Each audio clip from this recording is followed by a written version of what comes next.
Hi, and welcome to the SEO Podcast, Unknown Secrets of Internet Marketing. My name is Chris Burris, owner of eWebStyle. I am Charles Lewis, your Internet Marketing Specialist. Welcome back to another fun-filled edition of our podcast. This is podcast number 277. And as always, we have a tip from our previous podcast, and that tip is use PPC research when optimizing your, I don't know why that seems so difficult to say. Use PPC research when optimizing your website. I was like looking for another word. Where's the confusing word that he's stuck on? Exactly. But look, PPC research is one of the easiest ways to kind of research your keywords that you plan on optimizing for. That way you can put a little budget on it, figure out how they convert, figure out which words are bringing in the most traffic. More importantly, you can even test meta descriptions and things like that by creating ads and see which one of those converts. And if you're high converting ads, your high converting keywords, that's what you optimize with, and those are the same information you use in your meta description. Use PPC for research for SEO, it really works. Valuable tool. Remember, we're broadcasting live from Houston, and we are your friendly neighborhood top position snatchers, where our mantra is, don't be a douche. Do not be a douche. So we have some good article today that we're got a great article, man. Punch in the face to Michael. I'm gonna say Giorgio over at Search Engine Journal. 7 things content creators do to create share-worthy content. So we're still on our whole content focus, what we've been on for the past few podcasts. Yep. 7 things. So we'll get into these 7 things in a pretty good article. Excellent. If you are in a position to, if you have the equipment, and we know you do. I know you do. Now is the time to tweet, and you should tweet. You should tweet us, hashtag SEO Podcast. Be sure to tag us in it at Best SEO Podcast at eWebStyle. That way we can follow you back and do all of our social networking stuff. Yep.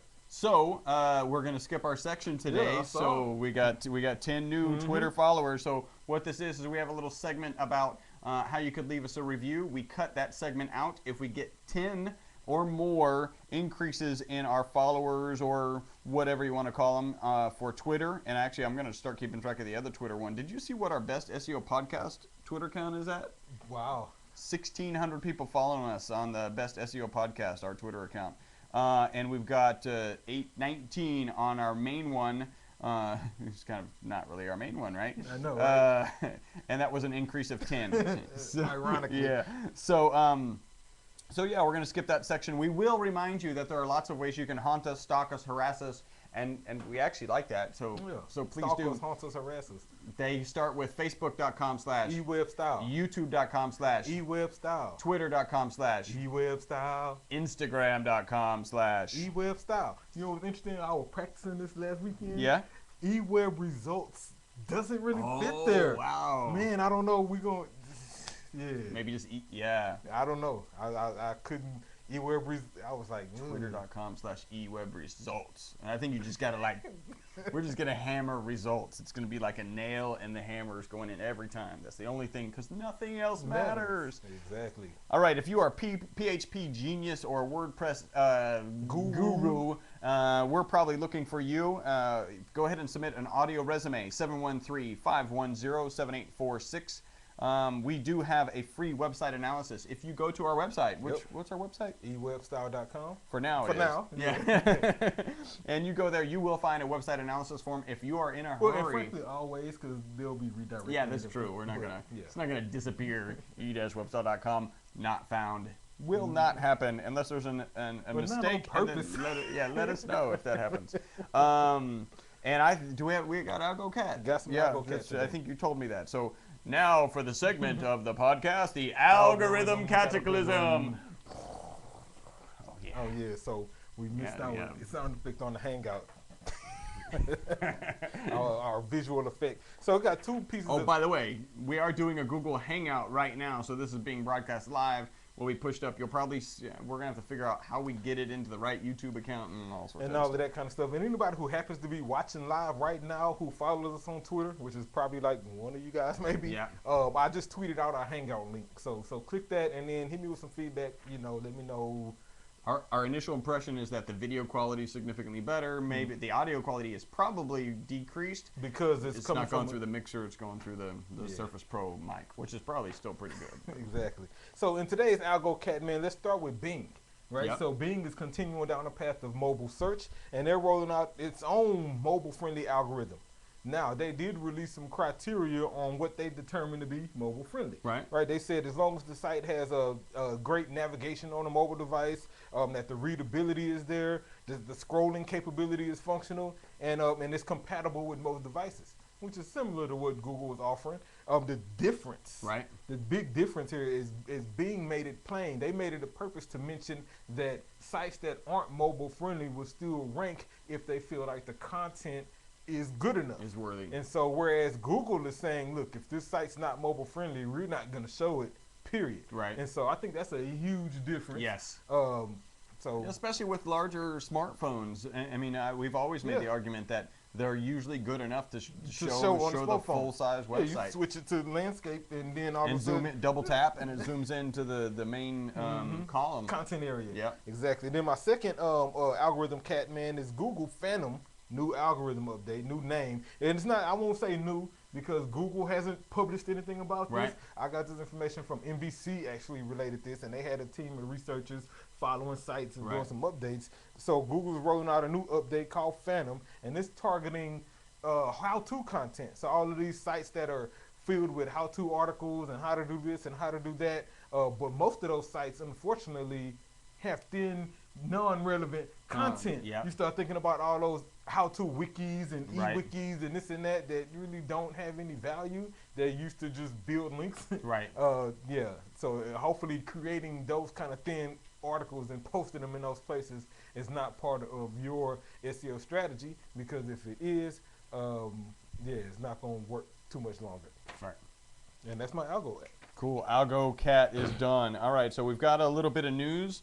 I know you've got a little bit of news. I just wanted to mention this. So Google Fi, so kind of Wi-Fi, Google Fi, it's combining the Sprint. So really Google's getting into the mobile network game, cell phone game, and they're partnered with Sprint and T-Mobile, right? Same CDMA technology, and then a million free Wi-Fi hotspots. So they're going to push as much content as they can off onto Wi-Fi, which cell phones aren't inclined to do because they want you to use their cell phones.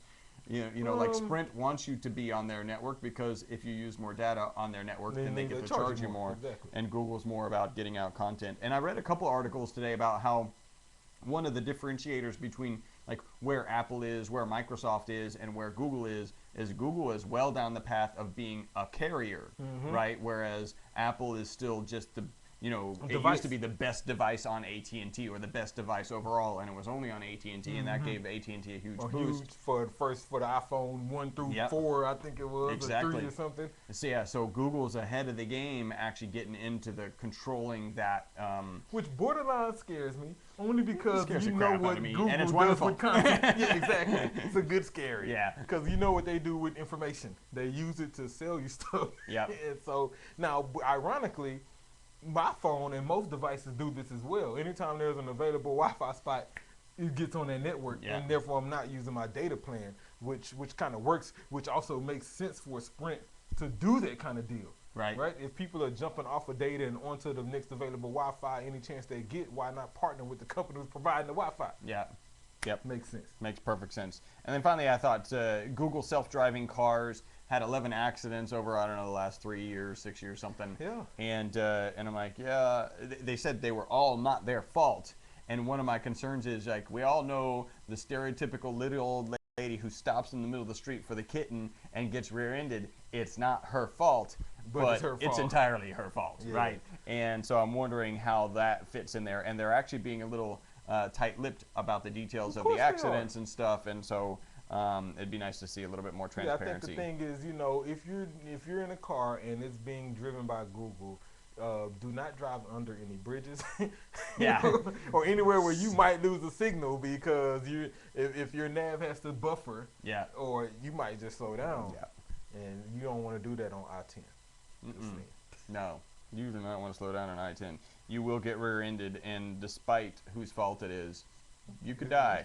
Exactly. All right, so now you got a little bit of news. Got a little news as well, talking about Google and driving, ironically. So remember, 2 weeks ago, we brought in our algo cat that now Google was allowing people to place orders for like restaurants and things like that from the Google search result page. Well, they're taking it a step further and actually signed partnerships with different delivery companies across the country. I think it looks like they're starting in some select cities right now. Yep. Not Not Houston. Boo. The fourth largest city. We Yeah, should come on. What's up with that? You got like some places that don't even matter. Exactly. I don't know, Chicago. And so what's interesting is now when you go to Google, you do a search for your favorite restaurant. If they're in that network, then you can order. Google will allow you to choose how you want it delivered. And then it'll redirect you to the website where you can finish your order. So I think the key here for all my listeners or viewers or watchers or who may be in the restaurant business, Right. Google hasn't released what criteria they're looking for to make sure these restaurants fit the mold.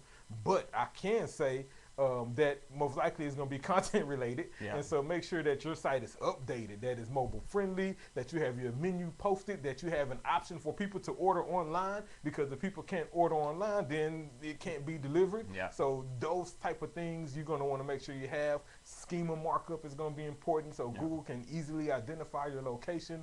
So start working on that. All my restaurant tours. Yes. Restaurant Tours. No, restaurant tours. Yeah. Restaurant tours. Make sure you're working on that because it's coming.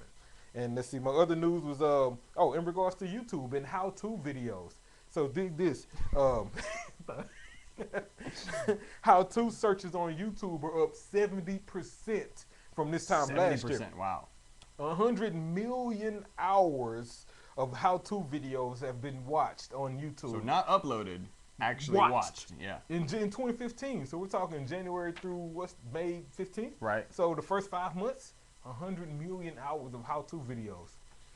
And Chris asked the question earlier, what would we have done without these how-to videos? Yeah, prior to how-to videos, we're like, okay, we break a lot of stuff. We hire a lot of handymen. We a whole bunch of trial and error. Yeah. Oops, we're going to need a new toilet seat. Because we just broke it. Didn't know how to install it and broke it. Exactly. So yeah, that's my news. That is not a removable clip apparently. All right, so we've got a little bit of reviews here. So you notice no tattoos. First one is from Facebook, and it is 5 stars. Although I get a bit lost on the tech talk, it's awesome exposure to the lingo and theory of SEO. The podcast is even more fascinating if you've never considered optimizing your online presence and until recently didn't even know you were supposed to. So Sean Mooney, punch in the face to you. And thank you for the 5-star review. And I'm glad you now know that you are supposed to optimize your website. I get, and you know, there's a lot of people. It's like, if you build it, they will come. And that's not the case. That is no longer the case. Next, this one is from Goldie Rutherford. It is also 5 stars. Wipe those tears off your face. Your podcast is exactly what I needed to start building my confidence and understanding of the crazy world of SEO. What's up? And they gave us a tiff. Mr. Goldie Mrs. Goldie Rutherford. Awesome. I'm guessing. Yeah. I got a couple petiffs as well if you want to get into those. Yeah, absolutely. Okay, awesome. So this first petiff goes to Brian Nani. Hit us up on Twitter. He's at Brian Nani. He says, I'm at eWebstyle, my new listener today. Y'all are goofy and funny, but educational. Hashtag I dig it. I'll definitely continue to tune in. Hashtag SEO podcast. Dude. Punch in the face to you. We are. I'm funny. He's goofy. Yeah. Right. I'm and cool together we're educational. So get this. This is educational right now. Funny plus goofy equals educational. Only when you're dealing with a hashtag SEO podcast. Don't try that. Don't try that anywhere else. And the last punch in the face goes to man Aaron Ralph Thomas over at Your World Video Production, a longtime podcast listener. We appreciate you tuning in. Yeah. He hit us up, said he's listening and learning to hashtag SEO podcast 274. So it was a few weeks back. At Best SEO Podcast, at eWebstyle, and at Chuck. He's actually may come visit us live in a couple of weeks, punch in the face to Brian Horn and the mastermind group they have going on. And so we're going to see if we can work something out with those guys. Excellent. All right, so that is the potatoes of the podcast. Let's get directly into the meat. Awesome. I think it's Thai chicken today. Thai chicken? I think the meat is Thai chicken today. Awesome. Haven't had Thai chicken in a while. Here we go. So, punch in the face to Michael Giorgio over at Search Engine Journal posted this article: 7 things content creators do to create share-worthy content. And I can really appreciate this article because I just posted a post yesterday. Yeah. Post an open letter to the NBA, and it's a long, lengthy post, and I've done tons of research and tons You of made articles. good graphics. Made I mean, it was graphics, great, everything. It took me 6 weeks to make this post. And so when I came across this article, he actually discussed some of the processes that I went through. And so let's dive right in. I like how he starts it. He says, coming up with share-worthy content is difficult. The problem is everyone else is doing it. And he's absolutely right, especially in various industries. Everyone has competitors. Everyone has people who are doing the same thing you're doing, trying to get the same clients you're trying to get the same social media views you're trying to get. And so the competition is who's creating the best content. And so he came up with these tips to help people create better content. Number one, he says ideation, right? And this is an important step. A lot of people skip. He goes on to say you can't pluck content ideas out of thin air. You need to set aside some time for some ideation. Your content marketing team needs to brainstorm ideas for your next content piece. And he's absolutely right. Right? Don't just sit down and say I'm going to start writing and then start writing. And I'll be done in 1 hour. Yeah, you probably will how long be. did it take you to write 6 that? weeks. 6 weeks. And you probably will be done in 1 hour, and it won't be viral. It won't get shared. It won't have any value, and frankly, it'll probably be thin content and get you a panda penalty. And so don't do that. A panda black eye. Exactly. You want to. What I added here was consider your products and services first, right? During this ideation process, consider what you offer, what you sell, the service you provide, and what kind of content can you create around that. Because at the end of the day, you're still in business to sell your product or provide your service. Second thing you may want to do in ideation is review your recent client issues. Right. So maybe you provide a service or a product and you've had some interactions with clients. Take those interactions and figure out what type of content you can create and publish and share with your existing client base and others, so that way you won't have those issues anymore. And finally, maybe there's some current events or things like that that's going on that are relevant to your industry. Like maybe you're a plumber and everybody knows that the super huge water heaters, they're phasing those out, right? Because they're too big to fit through most attics. And so if you're a plumber and you have a whole bunch of those in stock, then you should write an article that talks about that and why they're doing it, and close it with why they need to buy the rest of them from you because you still have them. Right. That sort of deal. And so figure out what's going on in your business, excuse me, and use that during your ideation process when you're coming up with ideas to write about. I'm going to add a pro tip for ideation. Make sure that you're ideating all the time, right? Exactly. So take some notes, keep a notebook with you. If you're responsible for the content for your company or multiple companies, keep a notebook. And so you may come up with an idea that goes under something you've already come up with an idea. So it's water heater, and then you're like, oh, it won't fit through the attic, right? So and then the next is save energy, right? So that comes to you the next day. Give a punch in the face to Kelsey Ruger, old boss of mine, still a good friend of mine. And one day we were at a previous company, we were exchanging Christmas gifts.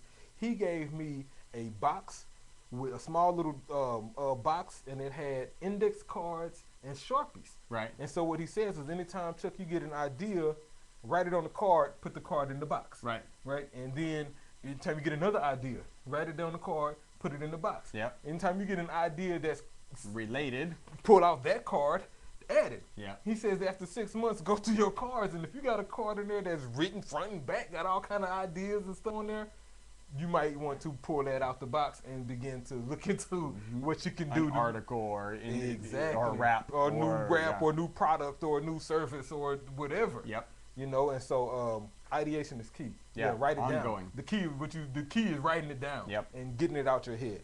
Definitely. Yeah, maybe, and often, how many times have you been about to go to sleep here and you have like 18 ideas? Man, I've put together so many great inspirational speeches while I'm about to go to sleep. And I've given them.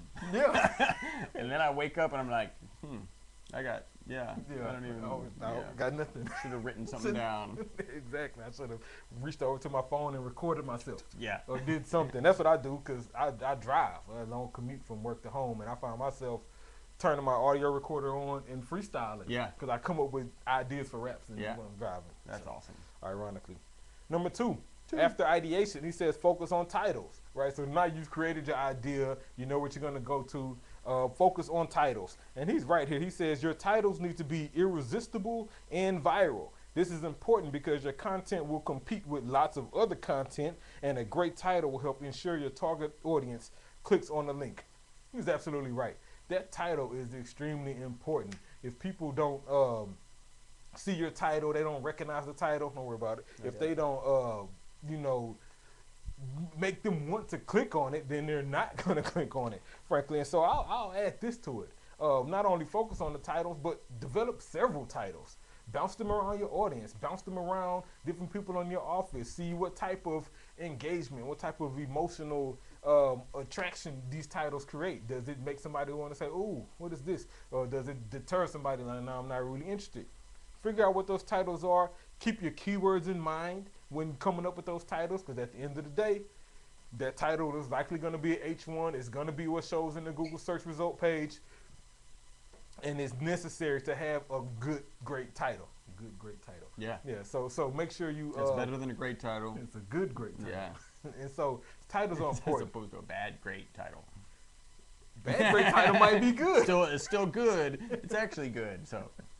Yeah, what he said. We gotta take it up a notch. That's all we're saying. Keep your keywords in mind and keep your areas in mind too. So a lot of information goes in the title. Keep the title length in mind. As great as you want it to be, understand that Google is going to truncate it once it gets past about 55 characters. And so keep that in mind. Focus on titles is number 2. Number 3, he says research. If your content doesn't come across as well researched, it loses all credibility in the mind of your readers. Yeah. And he's absolutely right. Like, at the end of the day, we all read content and we know when it's some BS. Yeah. And we know when we know thin content. Exactly. Like, okay, you forced this, you was bored, you didn't have nothing to do, and so you posted this. Right? And you didn't do any research. And you didn't do any research. Or worst case scenario, you post something that I actually know about.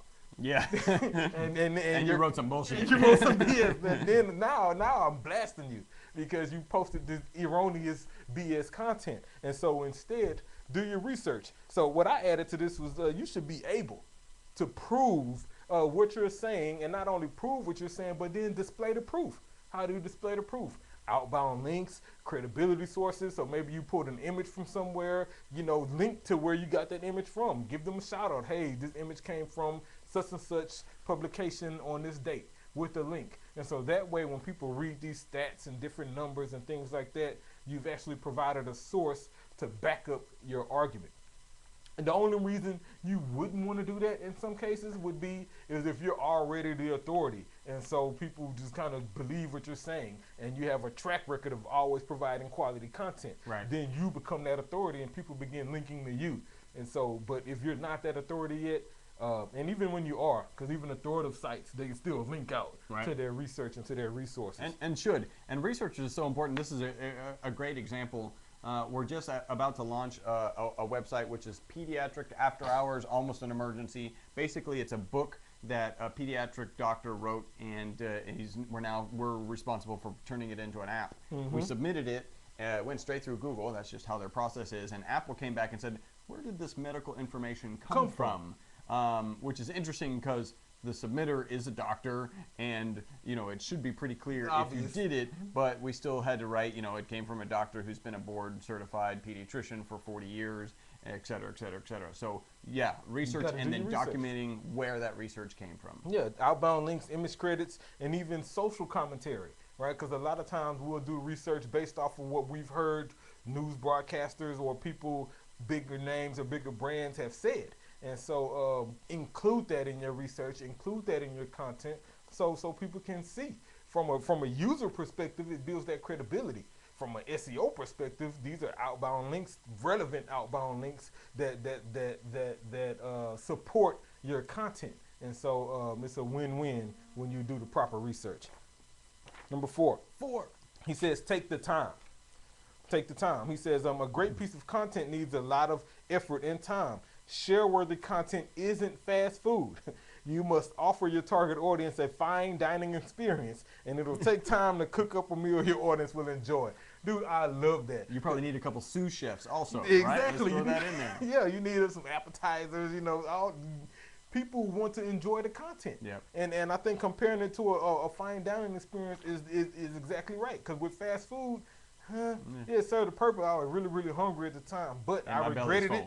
My belly's full, but I regretted it. Yeah. It cost too much. It was extremely greasy, and it really wasn't that tasty. It And just as full satisfied as the purpose. And as full as my stomach is, it's now upset. Exactly, exactly. And I'll be hungry really shortly. Yeah. And so, but meanwhile, fine dining experience, you had a chance to sit, you had a chance to talk, you ate an appetizer, you had a great meal, you maybe had a dessert, you followed up with a cup of coffee, great conversation, Yeah. you know, that sort of deal. And your content should be the same way. People should read your content, share your content, reread your content. Oh, hashtag that, I like that. Call somebody else, hey, did you see this? You know, they should, frankly, rip your content off. They should copy it and try to repurpose it and use it for theirs because it's that good. They should talk about your content while they're having a fine dining experience. Exactly.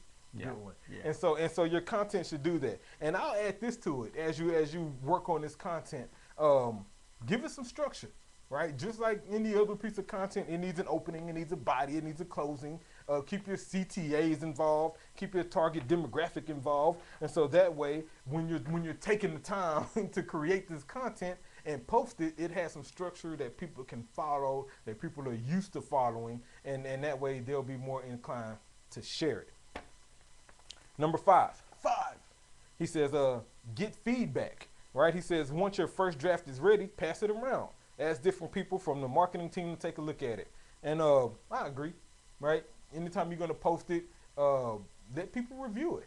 Let people review it, especially people in your office that in different positions, right? Let the marketing person look at it. Let the salesperson look at Different perspectives. Exactly. Yeah. Let the customer service person look at it. Let the receptionist look at it. Let the boss look at it. Let your best customer look at it. Exactly, because they'll give you honest feedback, and that way you'll get results. Like with the article I posted. Yep. I posted it, right? I shared it with you. He pointed out a quick error, you know. In this long article, like one thing.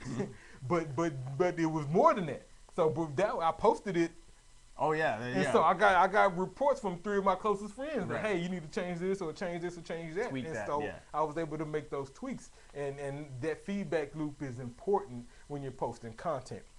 And so do that. Get that feedback. And when you're getting feedback, I added get specific feedback. Yeah. Right? If you want this to work, if you want it to have some girth to it, then get specific feedback. For example, on maybe the type of images, right? Or the tone of voice this content is using, or maybe the length of this video or this post or this infographic. Is this infographic too complex or is it too simple? Right? Get specific feedback based on the type of content you're producing, and so that way you can make the proper adjustments.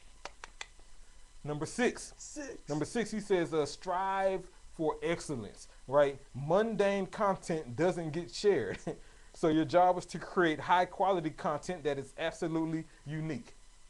He's right. How many articles have you read that you felt were frustrated because you wasted your time? Yeah. I've read through plenty of articles like, okay, why did I read that? I will never get this 90 seconds back in my life. Yeah. And this article they didn't do the right research. It was erroneous and blah, blah, blah. The only thing I appreciate is they actually had subheadings so I could It's recognize scan. that I did not want to read it. Exactly. And so what I added to this is pretty simple. At the end of the day, if you wouldn't share it, don't post it. Yeah. Plain and simple. If you know you would read it and you wouldn't share it, then don't post it. Yeah. Go back, re-edit it, redo it, keep adding, improve it to the point where you would be glad to share it. Then post it. Of course, after you've got some feedback from your team and tested and did all of those other things. Number 7, and this is the last one. He says, take steps to improve the visibility. Your target readers aren't just going to stumble across your content. You need to take the steps to ensure your content reaches your audience. And he's absolutely right. You got to promote it, right? After you spent all this time creating this article or this piece of content, whatever it is, after you tested it, after you've gotten feedback and now you've done these things, now you need to make sure people can find it. You need to share it. You need to make sure it's optimized. You need to make sure that when people are looking for something remotely similar to it, that they have a chance of finding it. You have to promote it. And so one of the things I added was reach out to specific people. Like what I did with my post, I got a circle of friends who love the NBA just as much as I do. And so I immediately went to them first. Yep. Dudes, check this article out. And I got a lot of feedback from those guys. And so Do that. And then what did they do? They turned around and shared it with their network of people who they watched games with. Right. And I'm hoping that that process continues. And so take some steps to improve the visibility, even if, I think the pro tip is, even if it's a manual process. Yep. Right? Sometimes it's okay to copy and paste this link to 20 different tweets to 20 different people if you got to do that. Yep. And in fact, the one-to-one contact is where you see the most results. Exactly. That's what we see, for our lunch and learn. Mm-hmm. You put out a broad swath like, oh, there's an event on Facebook, great. But when I reach out to individuals and people, say, hey, are you going to come to this? It's a totally different story. Yeah, it's a more personal approach. It's an invite. Hey, I'm looking for your opinion. And when you share that people that you actually care about what they have to say about what you're producing, then they'll likely respond accordingly. In his conclusion, he says, truly successful content creators take great pride in their work and feel an innate sense of responsibility towards their readers. And he's absolutely right, man. Be proud of your work. If you're going to take the time to write it, take the time to produce it and publish it, be proud of it. Put it out there. That's my child. Yeah. Right? You asked me about my daughter. She plays AAU basketball right now. He'll talk for 25 minutes. Man, look, and I'll pull out my phone and show you free throw videos, dribbling videos, passing videos, highlight steals. Progress. Yes. This is when she first was taking free throws. Look at her now. Exactly. And here's what we're about to work on. Like, I'll be proud of this content. And so you should do the same with yours. Brag on it. Don't hide it. And so, 7 things content creators do to create share-worthy content. Dude, punch in the face to you, Michael Giorgio. I feel like I'm screwing that up. Giorgio. We'll go with Giorgio. Yeah. So punch in the face to you, dude. Great article. We'll share this on Facebook and put it on our blog. Cool. I think we got a little bit of what, right? Yeah, we got some what. What? Yeah, so this what news goes to Yahoo Mail. Now, ironically, I haven't logged in since football season ended. Right. And I'll log back in when fantasy football starts over again. But, so, a colleague of ours, though, logged into Yahoo Mail, looked up, and Yahoo Mail on the right sidebar are displaying Google ads. Was it retargeting ads or just Well, Google? it was Google ads, yeah. and since it was a remarketing campaign, we saw some of our clients in his Yahoo Mail. With the Google ads. I thought Yahoo had a relationship with Bing. Exactly. Okay. And so this is why Yahoo gets this what? Because we're baffled as to why Yahoo would have a partnership with Bing but be displaying Google ads. Yeah. My guess is search volume. Yeah. There's not as many people putting up ads for display through the Bing process. Or why does Yahoo feel it necessary to be trying to get AdSense dollars? Right? Because if somebody does click that ad, Yahoo will get a cut. Yeah. That's how AdSense works. That's how a display network works. But really, Yahoo? Google ads? Interesting. It's an interesting decision. All right, that is our podcast. So if you're interested in growing your business with the largest, simplest marketing tool on the planet, the internet, call eWebStyle for increased revenue in your business. Our phone number is 713-592-6724. If you have a client who's interested in using the largest, simplest marketing tool on the planet, the internet, then and you don't want to take care of them, send them to us.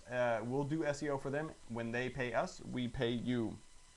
A reminder, 7:30 Central Standard Time on Mondays is the Creative Biz Ideas radio show. It's on Blog Talk Radio. I'm the co-host. I'm there with Nolan. He's a video punch in the face to Nolan. Awesome video guy here in Houston. So we've kind of partnered on that podcast. It's his podcast / radio show. It's his baby, and he invited me to join. And I was like, yeah, I want to be working with you. Remember, we were filmed live at 5999 West 34th Street, Suite 106 in Houston, Texas. You guys have made us the most popular internet marketing podcast in the known universe. Everywhere. Thanks to you guys. Thanks for all the feedback. Keep the feedback coming. Keep the reviews coming, even though I didn't give you directions today.